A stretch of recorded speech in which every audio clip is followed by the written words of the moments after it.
So, welcome back to Third Age Reforged and to another battle replay and to a map which I haven't seen before because I believe it is a new one. I know that Eclipse likes to run several of these battles where he sort of goes through some maps that people have made, and I would assume that this is such a one because it is a more open map than we've seen recently.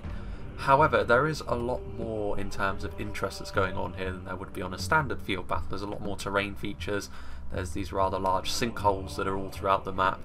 There is also the road which lies back here, so I would assume that the good people of Middle-earth are trying to expand a road sort of further east or south, and they have run into some rather unfortunate orcs here are going to be standing in their way. So this is going to be an attack-defense kind of dynamic going on here with the forces of evil actually on the defense here, and I am actually going to be quite interested to see how the forces of evil defend here, because this is very open, and in particular with some of the factions that are on the de facto attack today, they should quite favour that with some of their more mobile units. However, having said that, it's not quite as simple as just spreading out your fast movers to the flanks of the map in this case, because there are features such as this gully here, and also the hills that the defenders can certainly set up on, and we shall see if that's going to be enough to keep them in a good position, because obviously, generally speaking, the forces of evil can rely on having a few more numbers even when they are the ones that are outnumbered in terms of armies, but we'll see. This should be a rather interesting battle. There's certainly a lot of large hills over here that can be utilised.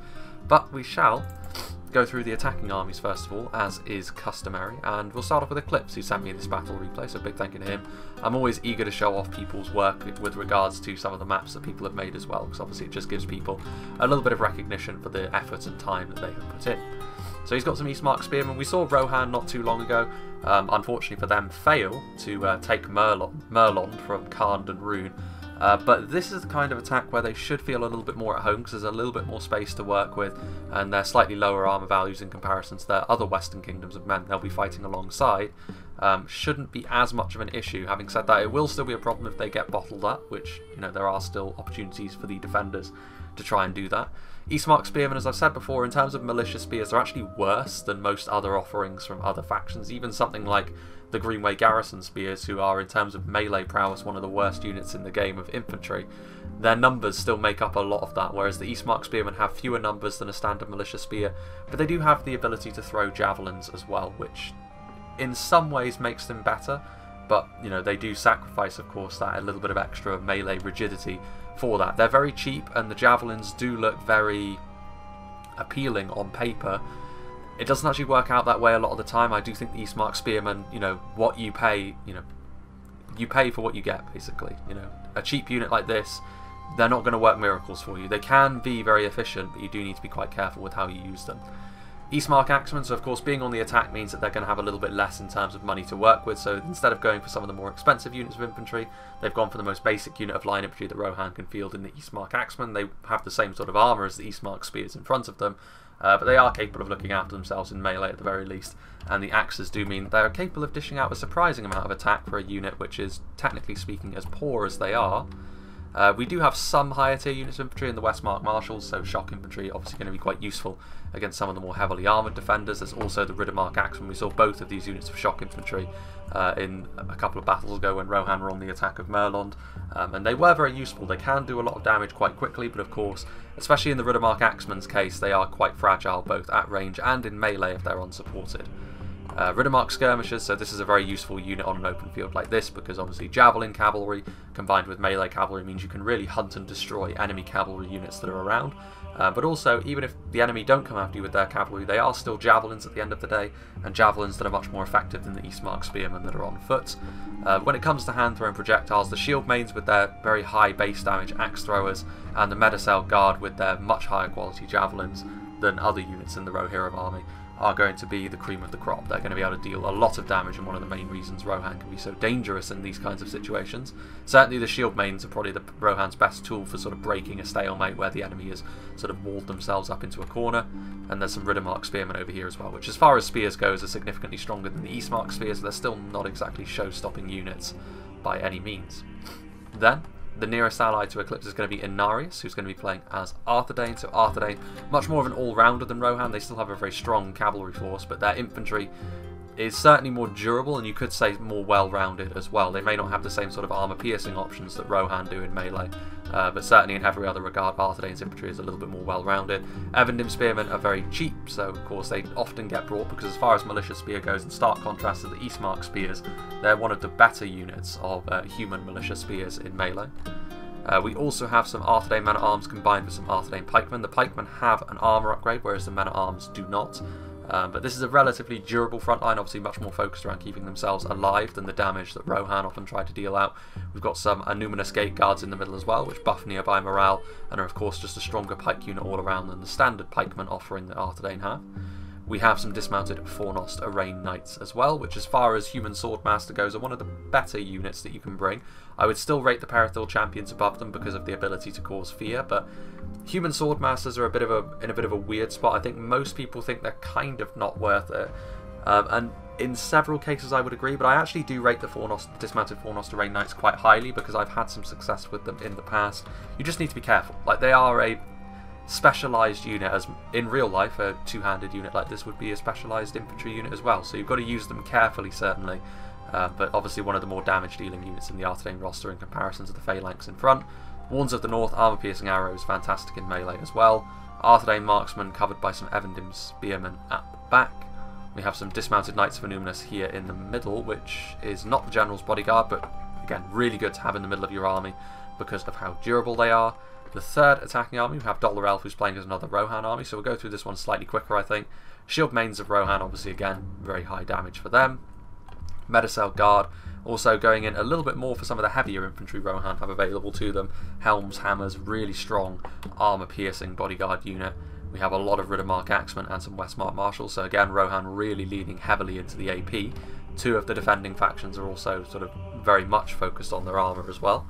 Rhudaur Archers at the front just to try and skirmish with the enemy, of course. Rohan's Foot Archers, the Rhudaur Archers, very cheap obviously, and that's their main draw.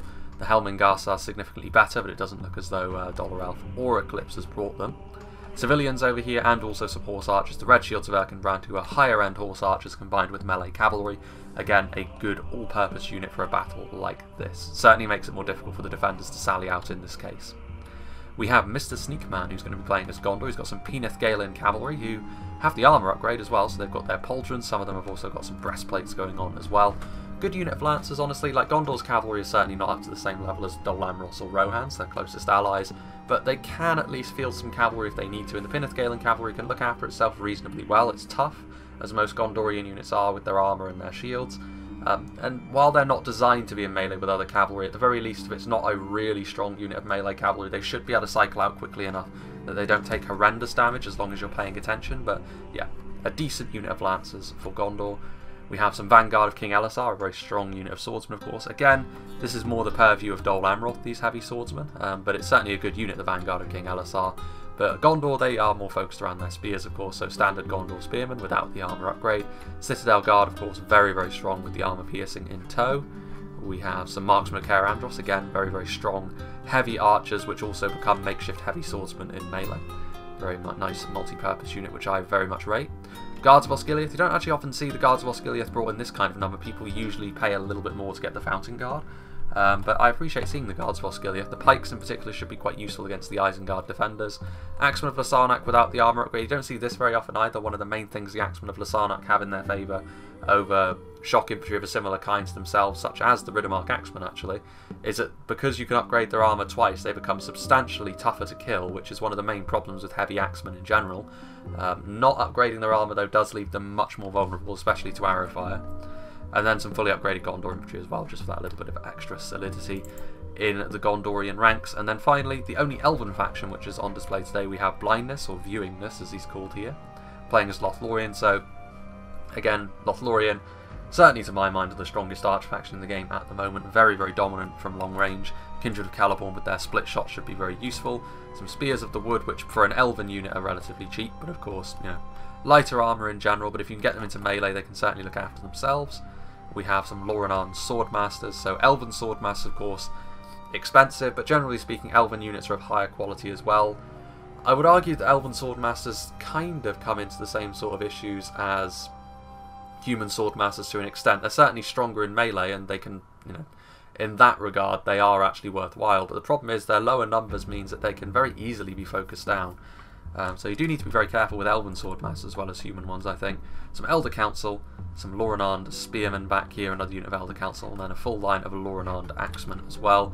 And there's almost certainly a lot of hidden units for Lothlorien around here. They can have a few, of course, like March Wardens of the Wood, and potentially a few other things as well.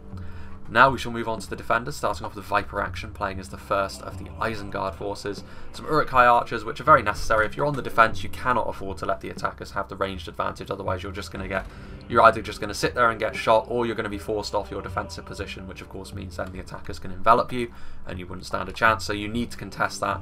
Even though Isengard's archer options are very limited, you need to have the Uruk-hai archers, they're very necessary in this case.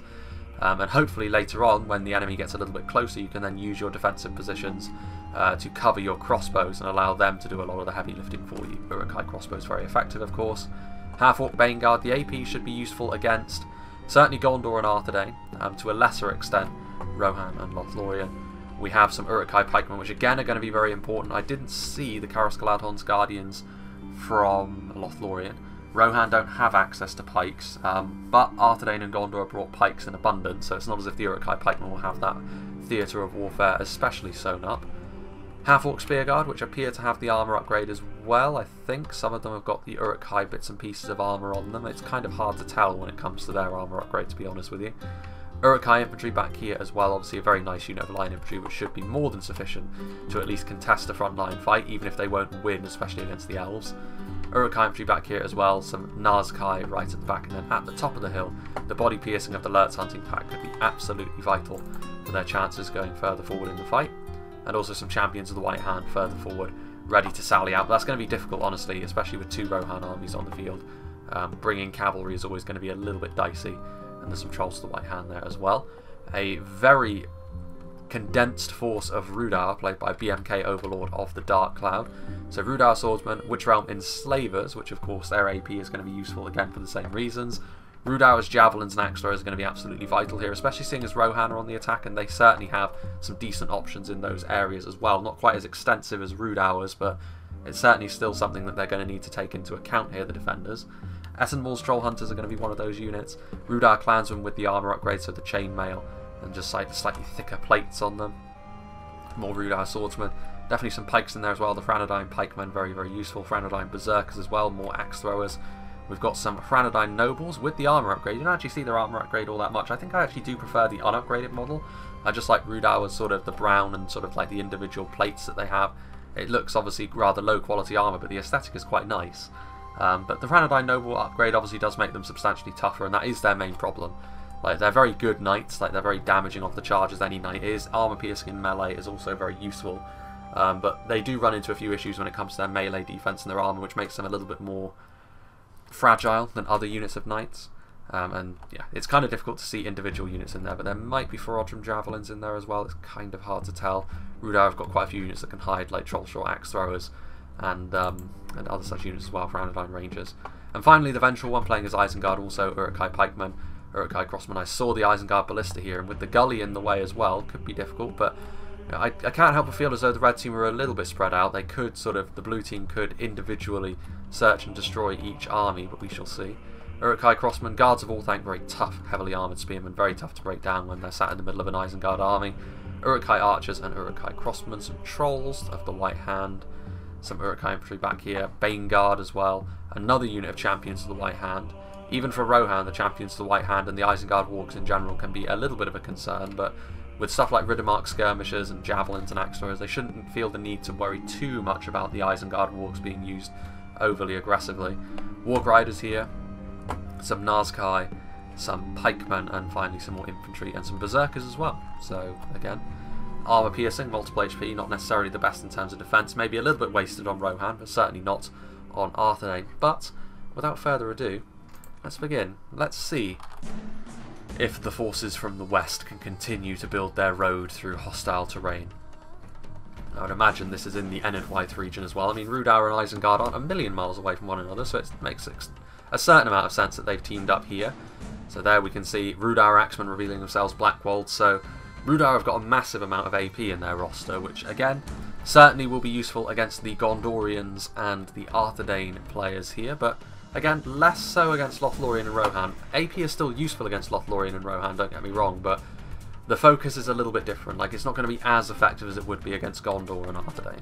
Especially for something like the Blackwolds, who have got such poor melee defense alongside the Uruk-hai Berserkers. They don't want to be getting mixed up with the Elves in particular because of the really high melee defense that the Lorenar Axemen have.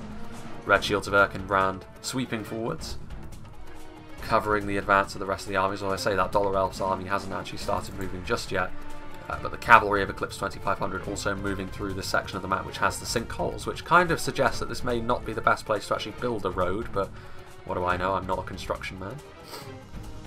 Rhudaur skirmish is going to be moving forward. They need to be a little bit careful. Obviously, javelin cavalry like this, if archers do get into range, they can't even return volleys. They're going to have to rapidly retreat, and the Rohirrim armour, as we saw in the Siege of Merlond, is not particularly thick. Even shielded though they may be, can't help but feel as though those Uruk-hai archers might be in a bit of trouble. But you can see here, going to be an interesting transit across the map for the Vengeful One, because I think it's quite clear that what he wants to do is link up with his allies over here in this really heavily hilled part of the map.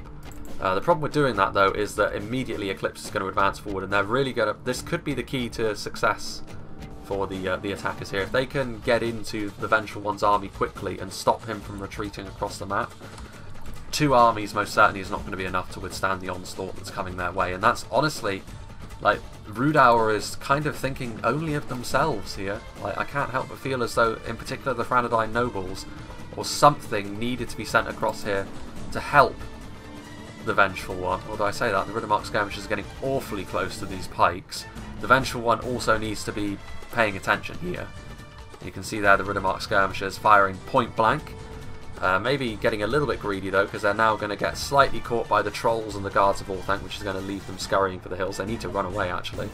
Pulling out those axes, which in theory is a pretty good weapon for dealing with these trolls, but yeah, the Rhudaur skirmishers already... the Arthedain noble, I take it back. I thought BMK Overlord was being selfish and just leaving Isengard to their fate, but I was wrong.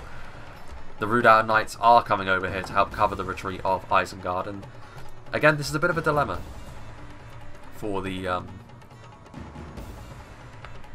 attackers. Like, how best do they try and deal with this retreat? Because I mean, Eclipse is certainly trying to probe the lines, but the Rhudaur skirmishers, you know, they wouldn't be able to do it all on their own. And you have to say, maybe a better choice here would have been something like the Arid of Aldburg. Powerful Rohirrim Lancers. There's a lot of gaps that Lancers could take advantage of here. However, he has instead gone for the Rhudaur skirmishers, which will be a better choice for dealing with stuff like the Arthedain nobles and potentially something like the champions of the White Hand as well. But yeah, I mean, I think Rohan, you know, Lancers is really their main thing. I feel as though at least one unit of them wouldn't have gone amiss here, because there's certainly a lot of soft targets that if you can sort of wriggle your way around these pikes. Again, that sort of move is risky because you do kind of need to go all in with a lot of other cavalry units as well, but it's certainly doable. Uruk-hai Berserkers also in transit with Uruk-hai infantry. Neither of those units are anti-cav though.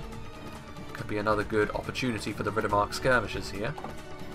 I feel as though the blue team, again, I'm not entirely sure of the rules of this particular battle, but I do feel as though the blue team maybe need to be a little bit more proactive. They can't afford to just allow this entire Isengard army to transit across the field completely free of any sort of attack.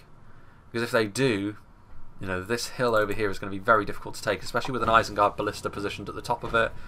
Isengard pike line backed up by Rhudaur axe throwers and javelins. Even with just two armies up here, it's going to be very punishing for the attackers to have to deal with. If another Isengard army is able to add its strength to those lines, I'd worry for the attackers' chances, honestly. Because they'll be able to focus down the higher priority targets like the elves, the higher tier infantry of the human factions as well, and then just leave the rest for the Isengard infantry and pike line. So I feel as though the blue team are maybe in a little bit more danger than they realise here. Eclipse is really the only one that's made any sort of inroads to try and stop this thus far. The Isengard wargs stopping the advance of the Rhudaur skirmishers, so definitely staying on top of things here. The champions of the White Hand coming in as well. So the Rhudaur skirmishers once again having their noses well and truly bloodied. Forward come the Eastmark spearmen in support. as well as the rest of Eclipse's army as well, so a big push. Let's see if anything comes of this. Dollar Elf is also sending his red shields forward. Obviously these horse archers should be very useful in theory at helping to deal with the wargs, because not only are they going to be able to cut through the hit points, the lack of armour on the wargs is going to be a problem, but also even if the wargs come forward and engage them in melee, they are melee cavalry, so they can look after themselves, albeit the champions of the White Hand are probably the best warg unit in terms of killing enemy cavalry units, so that's probably a bit of a mismatch there. They're going to have to choose another way to deal with the champions of the White Hand, but Eclipse's army here has been left a little bit exposed, and the champions of the White Hand being used aggressively. And then very nice charge there into the front of the Eastmark Axemen. That entire unit is going to be bisected there. Some valuable Rohirrim infantrymen charged and killed, with not a great deal of a response being forthcoming. The other unit of champions of the White Hand is over here having to deal with the Eastmark Spearmen, easily going to be able to rout them again. This is the problem with the Eastmark Spears. The javelins are very useful, but because of their lower numbers, it's very easy to break them with a cavalry charge, so even though they're spears, you know, the initial charge can be all you really need. Rhudaur skirmishers back here trying to utilise their javelins, but in come the Morning Star wielding Arthedain nobles, switching to their lances at the last minute there, but they are going to be able to catch up to the Rhudaur skirmishers in melee. Those axes will be able to inflict a bit of damage in return, but I can't help but feel as though Eclipse's cavalry here is on its last legs, yeah, and immediately they're going to rout, with wargs overlapping them, being in melee with Arthedain nobles. The approach of the champions of the White Hand as well, very, very difficult for them there.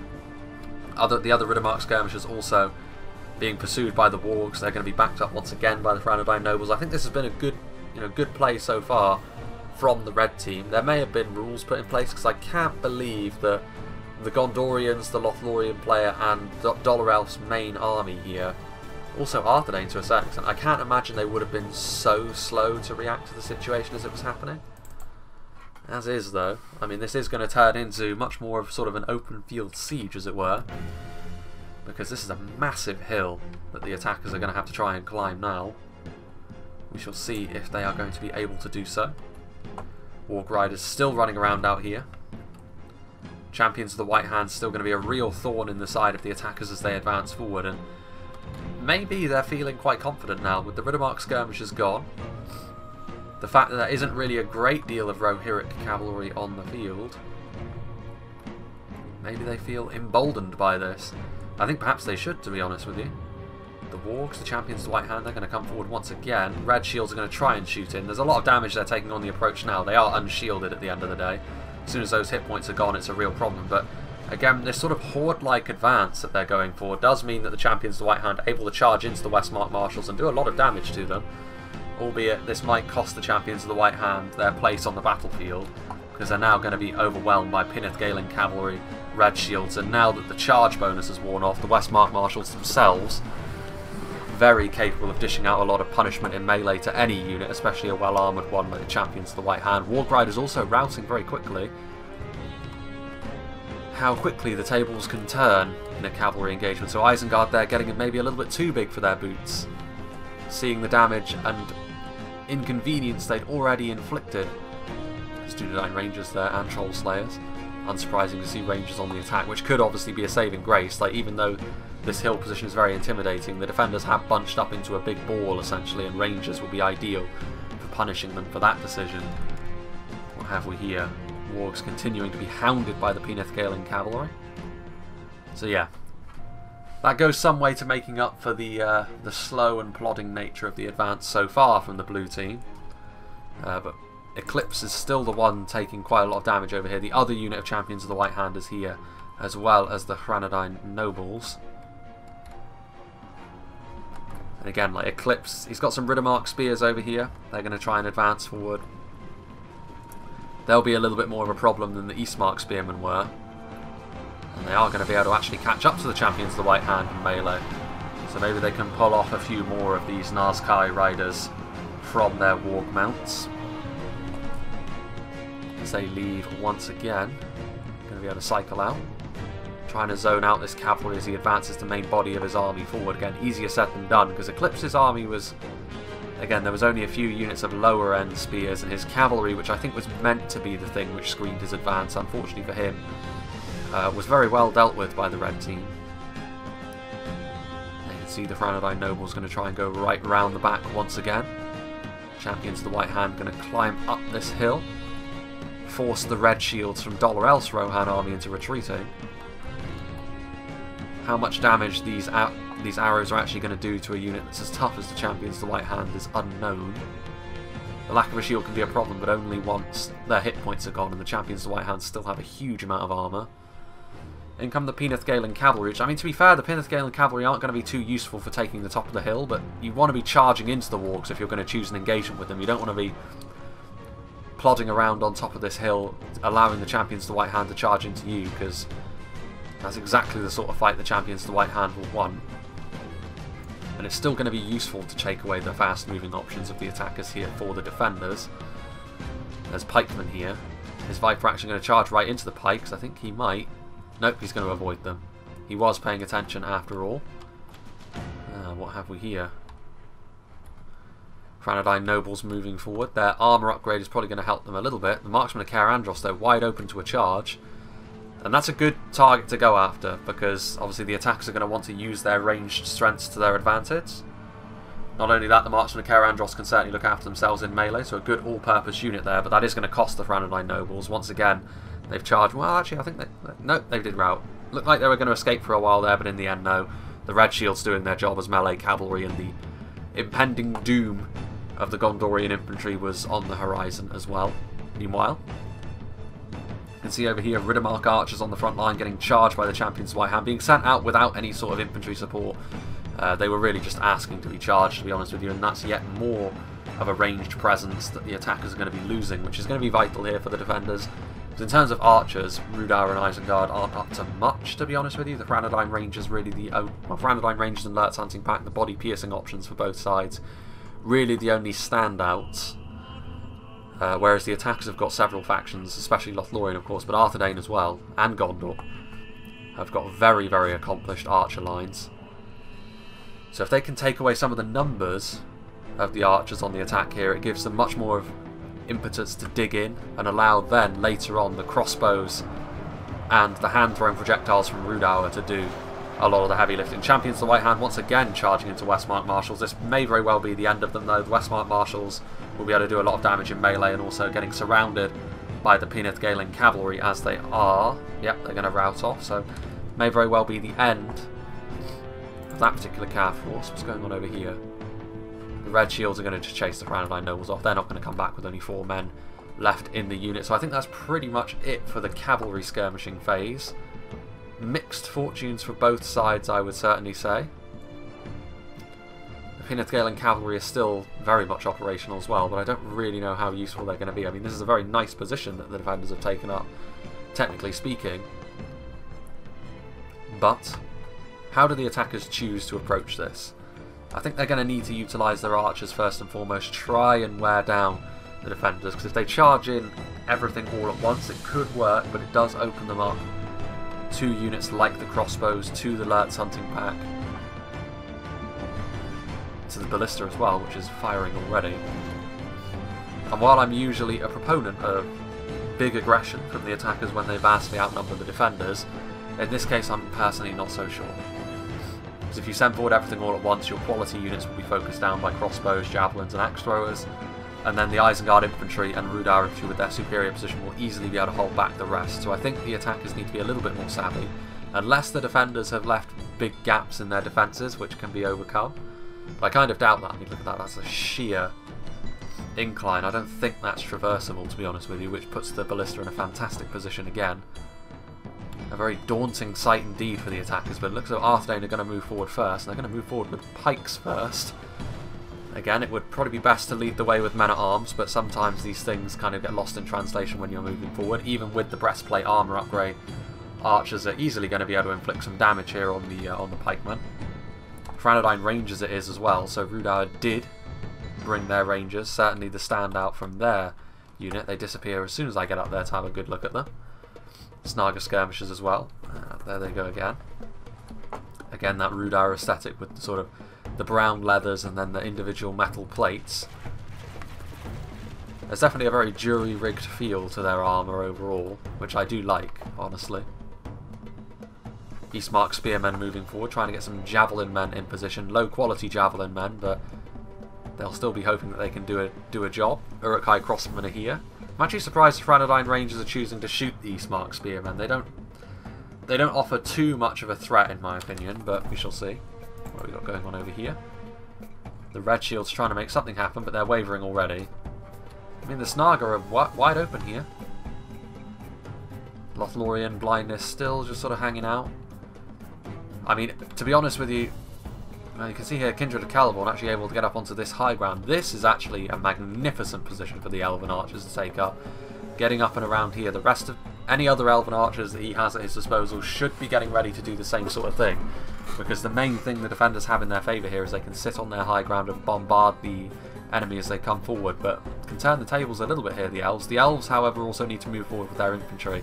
They're lagging way behind their allies here, and again, that smacks a little bit of just allowing your allies to take the hits while you sit nice and comfortable at the back to try and claim the glory in the late game.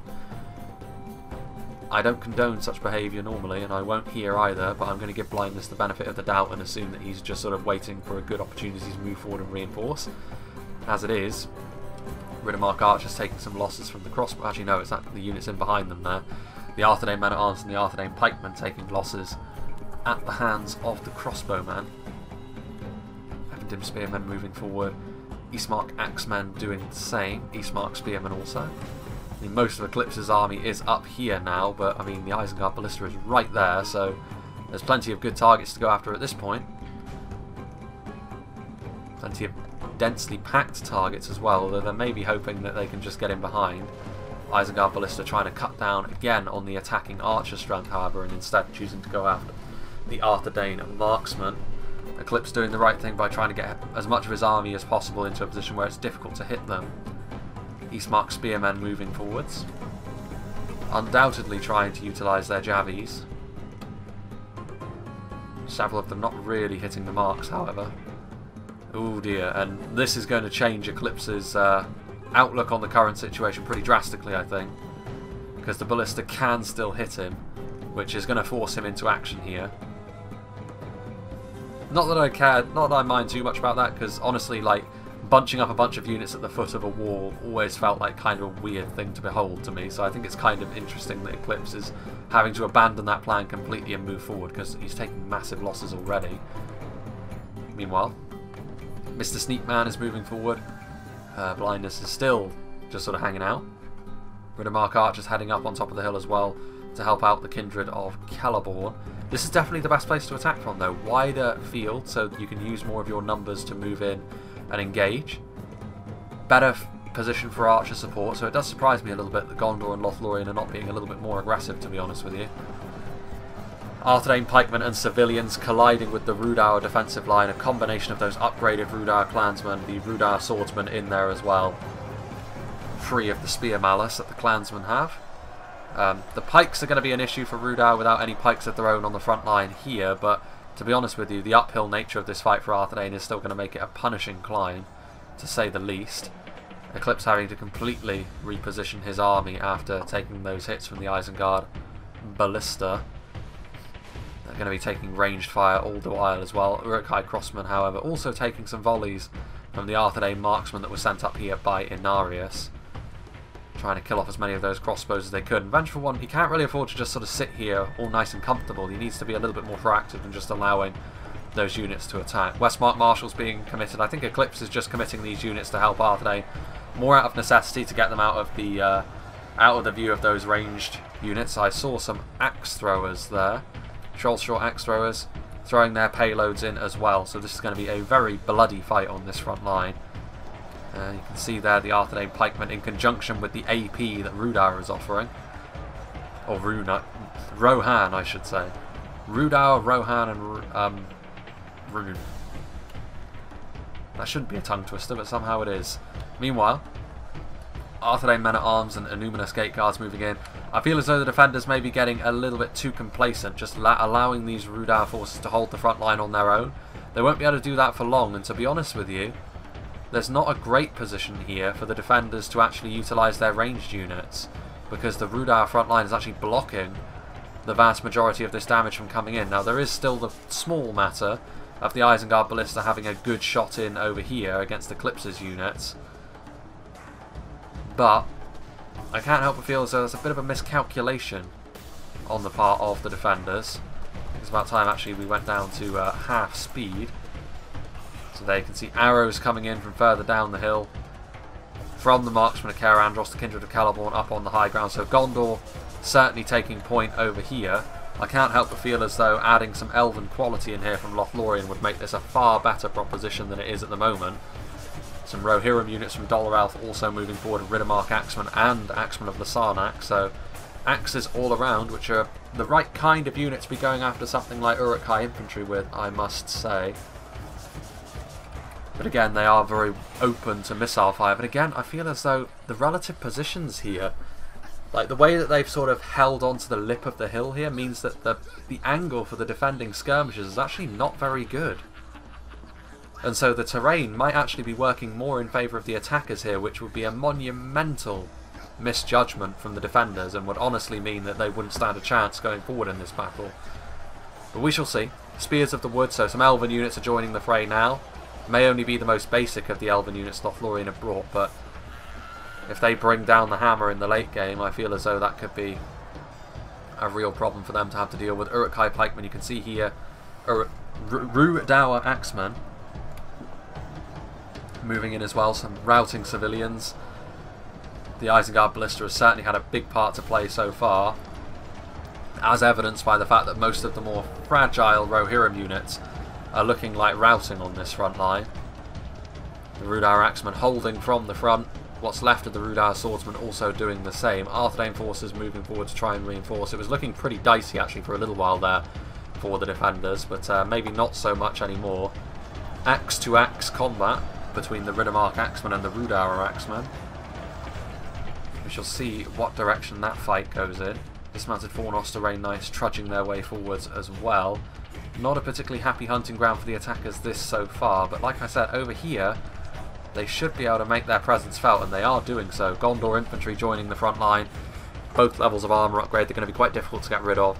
They're going up against armour-piercing shock infantry, which is not ideal for them, but as long as they just continue to push forward, seize the momentum over on this flank, and then continue to push forward and head around in this direction, I feel as though that's the play here. It has to be the play, to be honest with you. Riddermark axemen firing from on high, trying to go after stuff like the crossbows and the pikes that are unshielded. The Uruk-hai archers in here as well, but Riddermark archers, low quality arrows from them, so they're not going to be dealing damage at the same sort of rate as, for example, the Kindred of Celeborn maybe. The marksmen of Caer Andros are not in the best of positions either. I'm not sure what they're actually firing at. Well, actually, I suppose they are in a good position to support their front line. In come the guards of Osgiliath as well. I think it's about time. We're back up to 1 speed. Vanguard of King Elisar joining in, so Gondor certainly going more all-in than the Elves are. The Elves, I think, need to get a little bit closer to proceedings, so they're more ready to reinforce, because, as it were, if the attackers' front line started to fall apart, the Elves would not be able to make it to the front line to stop it. Shieldmanes of Rohan going to try and get into a good position to throw their payloads. Half-Orc Baneguard holding on. I mean, here in the middle, more Uruk-hai infantry, Uruk-hai pikemen actually holding on reasonably well, but there are also quality units from Arthedain being committed forward now as well. The Enuminous Gate Guards, the dismounted Knights of Enuminous as well, going to make life a little bit more difficult. But there's a better position here for the defenders to fire, with the Lurtz hunting pack down into this blob over here, which they need to do, to be honest with you. Try and cut down on this quality that Arthedain has committed to the front line, while Isengard's sturdy front line continues to hold on. Meanwhile, the Rhudaur axemen, the tide has turned over here once again. Now that the Isengard Ballista is not in a great position to support these... Ooh, and also there's that the characteristic body-piercing projectile, the Dunedain Rangers shooting through, and obviously against Rhudaur axemen that's going to be devastating. Fire arrows as well, trying to break the front line, so good choices. Obviously that will have an effect on the Rohirrim units that were already wavering over here as well, but a gap in the line is more devastating for the defenders here, and as long as they have the units to take advantage of it, the attackers should absolutely try and break the defenders, even if it means risking the loss of their own. Marksman of Caer Andros, Kindred of Celeborn firing. Here comes Lothlorien now. Ooh, man. I'm a little bit worried about a crash, honestly, in this fight, with all the body-piercing projectiles, with the split shots coming in. Arthedain pikemen joining the front line as well. So far, the defensive lines are holding. Shieldmanes of Rohan throwing their axes in, and this is a battle which will ultimately be decided by skirmishes, which is why I was kind of worried that the defenders had chosen a position where they didn't have the best of angles.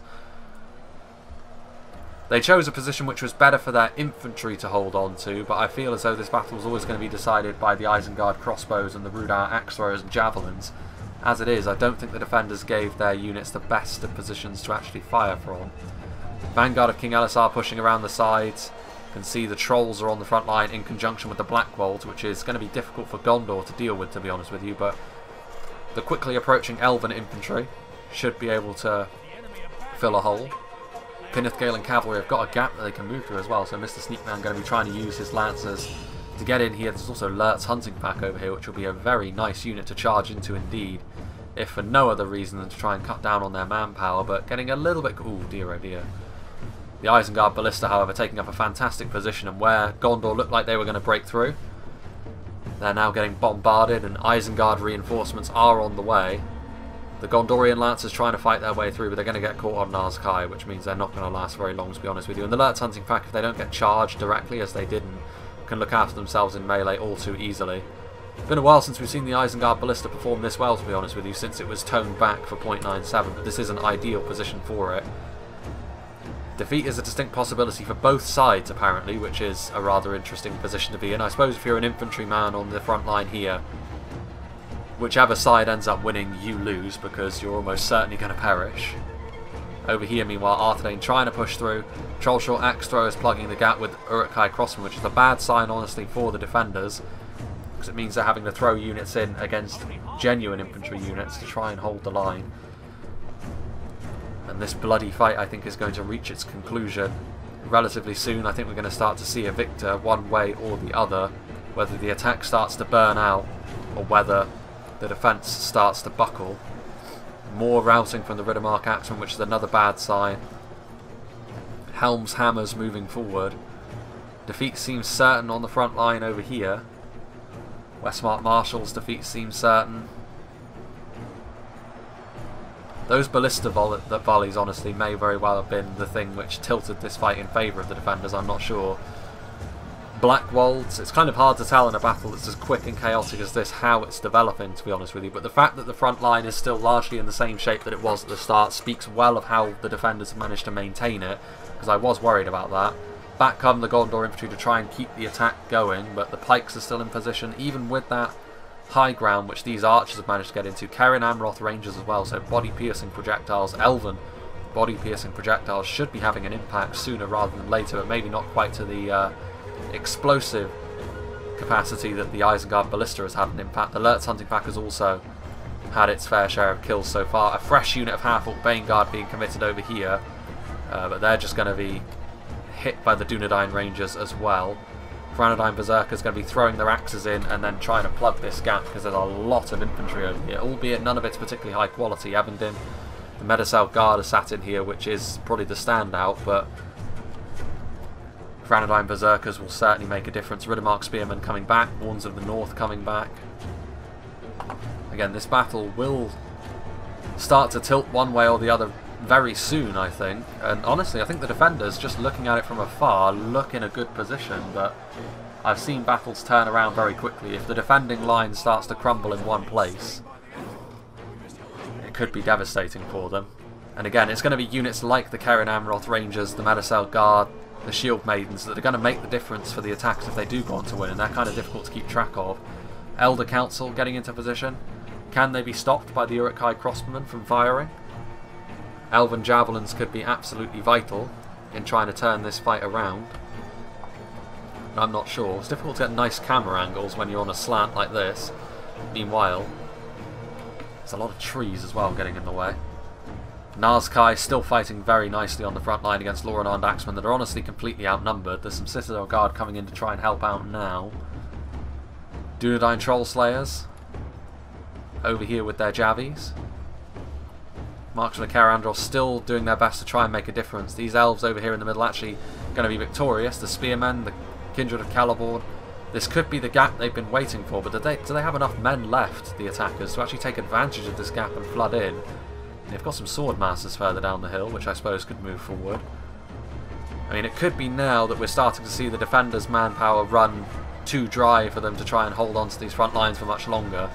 Medicell Guard leading the Rohirrim on the front line over here against ever-decreasing numbers of Uruk-hai trying desperately to hold on. That could be key, though. That's a massive rout here as the Trolls came in like a wrecking ball, supported by the Arthedain Berserkers. That's a massive rout that the Trolls have precipitated there, and they are going to have to try and get in here as well. And, you know, the defenders, if they can take advantage of this, they could very well go on to win. Eclipse's army and Rohan's slightly lower morale than a standard Western Kingdom starting to rear its ugly head once again as their army starts to flee for the hills. And for a while there it looked like the front line was going to crumble, but between the Arthedain Berserkers, the Trolls, there's still some Trollshore axe throwers back here as well as the Arthedain Rangers. It's been such a difficult task here for the attackers to move up the hill, and so it has turned out to be. And that's with, honestly, in my opinion, the attackers in several places not having... Like, over here it was mainly the attackers didn't have an ideal angle with their skirmishers, in my opinion. Like, this really was the one area they could, but up here on this hill is where most of their skirmishers have, and I suppose that's what has made the difference. They have been able to get a good angle over on this side as well with their ballista and their rangers, so my fears were unfounded. I thought they were going to sort of back themselves into a corner with their skirmishers, the defenders, but that hasn't turned out to be the case. More elves fighting on the front line, some guards of Osgiliath, in come the red shields as well, but again, defeat seems certain. This elven quality starting to bite a little bit down here. There's still some Helm's Hammers over here, having to go up against the double pike line of the Arthedain pikemen and Uruk-hai pikemen. But I got to give credit for the defenders here. They've fought a very good battle, and actually I feel as though they kind of deserve to win, to be honest with you, based on the macro situation of the battle. The attackers allowed that Isengard army to get across here a little bit more unscathed than maybe they should have. The way the defenders have set up on top of this hill with their skirmishers has been very good. In comes a unit of Uruk-hai Berserkers that are fresh. That could be a big factor here in the late game, as well as the Witch-Elm Enslavers that are fresh as well. Still Uruk-hai archers further back up the hill firing away. Lurt's hunting pack that still have ammunition as well. Over here it's a little bit more uncertain for the defenders though. The elven quality, when it's really come in, supported by some of the Gondorians, there's still some Rohirrim riders in here as well. It's been a little bit more dicey for them, but the Uruk-hai crossbowmen and the Lurt's hunting pack able to shoot, get a few volleys in. The Etenwald's troll hunters, which may very well be out of ammunition at this stage, are going to be committed to melee to try and halt this elven advance, but Etenwald's troll hunters are not really going to be at home going up against Loranarn's swordmasters and axemen. Definitely not a fight they would want. Snaga skirmishers going to move in. Low quality javelins, but that could be the difference between victory and defeat here. A little bit of support, a little bit of extra support for their front line might be the thing here. Etenwald's troll hunters using their javelins along this front line. I mean, now the defenders are starting to wrap up the attacking line from this angle over here. The Trolls are starting to get in behind the lines, going after stuff like Wardens of the North. They should lose this fight, actually, the Trolls. But if the Wardens of the North still had ammunition, they're not going to be allowed to use it while the Trolls are attacking them. Medicell Guard are here. Still a close fight, honestly. It's so chaotic, it's kind of difficult to see who's gaining the upper hand. I mean, the attackers have lost more, but can they you know, 8% at this stage in the battle is easily something the attackers can pull back, which would be my concern for the defenders. Do they have enough quality to see this through? A lot of Snaga javelins coming in here, trying to help make the difference, trying to support those Etenwald's troll hunters. There goes Haldir. Lothlorien probably the faction least likely to rout, but they are a little bit overextended in some places, and there are fear-causing units for Isengard and Rhudaur. The Uruk-hai Berserkers charging in here. They're going to stop the Medicell Guard from launching another volley, which that could be vital as well. Units like that, if they still have ammunition, they really need to use it to try and turn the tide of the battle, but being in melee with Uruk-hai Berserkers is not really where the Medicell Guard want to be at this stage, especially isolated in melee against Uruk-hai Berserkers. Similar story for the Elder Council, even more so, because at least the Medicell Guard would probably be able to defeat the Berserkers one-on-one. That's not something the Elder Council will be able to do. That's not a good sign. Helm's Hammers fighting alongside a very depleted unit of Staff Masters, but they're going to be overwhelmed at this point as well. Very depleted unit of Berserkers. The Arthedain pikemen and Uruk-hai pikemen just about able to hold on for dear life. And that may be the difference between victory and defeat here. Lurt's hunting pack rolling forwards. A good unit to have in the late game just for their melee capabilities as well. Uruk-hai archers still firing. Granadine berserkers don't have a lot of ammunition, but the fact that they're still as healthy as they are, yeah, with all the quality the defenders have, with the position that the attackers are in, this should be it. The defenders should be able to hold on. A very bloody fight that it was, but it looks as though Isengard and Rhudaur are going to be able to stop the construction of the road into their territories, force the free peoples of Middle-earth back to their own lands, keeping things wild and untamed here in the hills, as they will want. Medicel Guard fighting back to back, getting shot up by the crossbows, being engaged in melee by berserkers and Nazkai.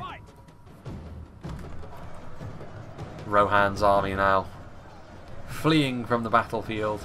The Elder Council running away as well. Dunedain Rangers getting smashed by the trolls. They wisely left melee with the Medicel Guard, I think, but they certainly got cut down to size there. But now with Ballista Crew and Slavers, Morat and Moore's Troll Hunters moving forward. This is going to be the end. The final stand of this unit of Medicel Guard is going to happen here. In come the Lurt's hunting pack, but a hard-fought victory this. Massive losses sustained by both sides, but massive losses that the defenders were ultimately able to ride out. What a fight that was. It's nice to see more of a field battle like this as well after several sieges in a row. I mean, this technically was a siege as well, if I'm being honest. Like, most of the battle took place around this hill, which, you know, is a better fortification than quite a lot of villages we've seen in past battles. And I think that tells in the fact the defenders were able to win this. Like, we've seen several sieges the defenders have had a torrid time in trying to win because their settlement just was difficult to defend. In this case though, this hill was fantastic to defend and they did a very good job of it. And I said earlier on in the fight, I felt a disaster coming along by allowing the Vengeful One to transit across the field in the way that he was allowed to. And the crossbows and the axe throwers of Rhudaur almost certainly had a big impact on how this battle went. But not as big, I think, as the Isengard Ballista. The way that they dealt a huge amount of damage to the Gondorian push is probably what put this battle beyond the attackers, if I'm being honest. And honestly, you know, that's probably a good thing, because like the Isengard Ballista has had its thunder stolen by the grossly overpowered Dragon's Breath cannon in the recent patch. The replay has finished, so we won't actually be able to see the kills, which is kind of unfortunate. I'm sure that Eclipse or someone who was in this battle can regale us with the tales of how much their units actually managed to kill in this battle.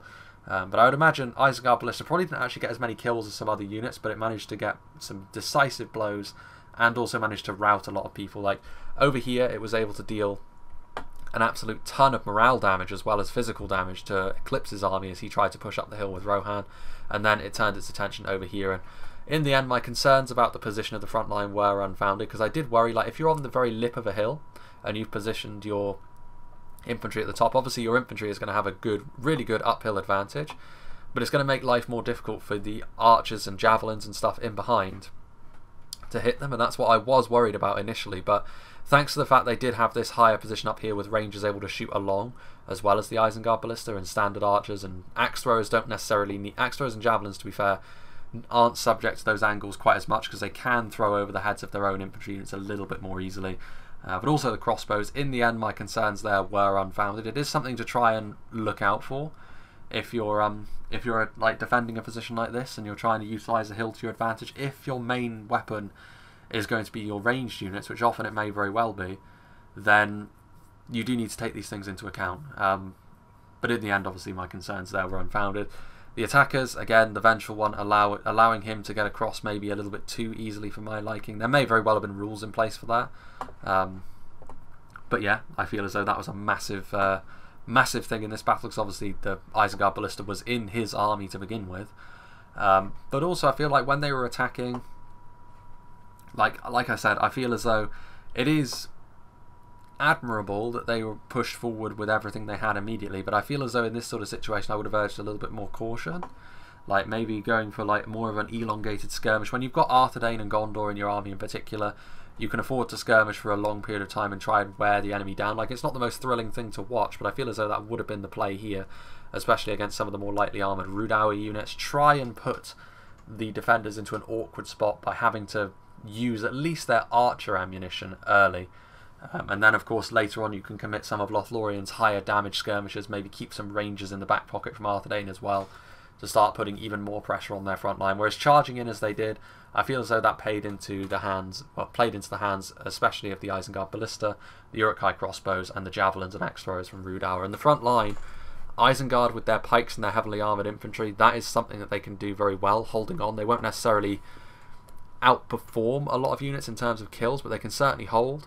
And Rhudaur with a bit of their AP, their own pikemen as well, very useful unit to have, and just some of their cheaper, lightly armoured swordsmen just to add more numbers to the front line. It was a winning combination in the end, and I do feel as though the defenders are good value for their victory here. I think they deserved it, and they earned it, to be honest with you. But yeah, big thank you to Eclipse, regardless, for sending me the battle. I'm always glad to see of some new maps, especially new maps like this, because of course there's no real danger of maps like this crashing because there's not a gross amount of fences placed all over the place. But yeah, a good map, certainly. I think this would probably be a good map as well for a free-for-all, because obviously this is the position that everyone's going to want to take up, but if one team does manage to get to the top of the hill, every other team would then obviously dogpile on top of them. There's a lot of potential, I think, for cavalry skirmishing in the open areas of the field as well, which we did see in the early stages over here as well, with these sort of sinkholes that you've got over here.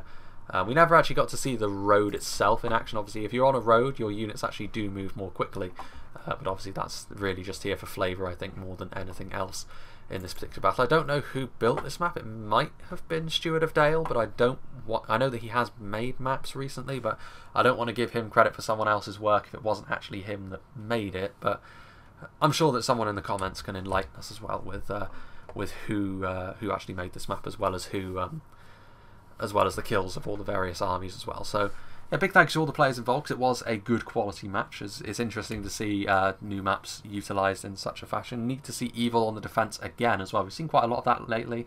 Mixed fortunes, I think, for them as well, but this was certainly one that was well thought out. I think Isengard and Rhudaur have got a good amount of synergy because of their focus on different things. Isengard with more of a focus around emulating the more disciplined and heavily armoured nature of the Western Kingdoms, whereas Rhudaur, the opposite really, trying to emulate how the Orcs do things with maybe not the same sort of quality with regards to their craftsmanship of armour or weapons, but going for more savage attacks, armour piercing. Javelins and axe throwers is something which they really sort of take into their own. There's only really Harad, I would say, that can even come close to Rhudaur in that particular field of warfare, but maybe Rohan as well to a certain extent, but I would still give the certain edge to Rhudaur in that capacity. But yeah, nice to see. Again, big thank you to Eclipse for sending this one to me. He always sends me some good stuff, so I'm always glad to see him pop up in my Discord inbox. But yeah, I'm not sure what will be next, honestly. Like I did say, this one, the battle that would come out today, where this one's going to come out, would be another siege. And I mean, technically, I suppose I was correct. I have got a few battles that I can sort of pick from with regards to Reforged. There may also be something completely different showing up in my video process, well, my video timetable soon. I'm not entirely sure when it's going to happen. It's nothing too out of the ordinary. I don't really want to say too much about it just yet in case it doesn't happen at all. It might. I mean, I suppose I can say that it's sort of like a podcasty thing, maybe. It's definitely sort of a very casual thing, and it's more along the lines of that adding it into my schedule would be very easy. It wouldn't take a great deal of effort on my part to sort of change the current schedule that I have, so it would be in addition to what I already do, which is a big thing. Like, if I'm going to add things in, I don't want it to replace what I'm already doing, because that's why people watch me, which is why I was kind of thinking something along those lines. It's not the same sort of thing that Scouts of Entertainment does, though, where he sort of it's a complete podcast. It's more a sort of pseudo podcast that I'm thinking of doing, but again, it's one of these things, kind of like the live streaming thing. I don't want to give too many details. Again, like the live streaming thing, it's very difficult for me to actually start live streaming, partly because I don't really know what I'm doing, but also partly because live streaming is expected to be sort of a regular thing, and I cannot give those sorts of guarantees with sort of everything that's going on. It's sort of IRL. But yeah, regardless, that's kind of the thing. There may be some other sort of type of video that may come out in the near future, but I doubt that will be before the next video with regards to Total War coming out. So there'll probably be another Reforged battle, honestly, because I have gotten quite a few Reforged replays lately, whereas Silmarillion is obviously still quite a slow burn. But yeah, many options basically. But regardless, I do hope you enjoyed this, and I hope you will join me for whatever is next.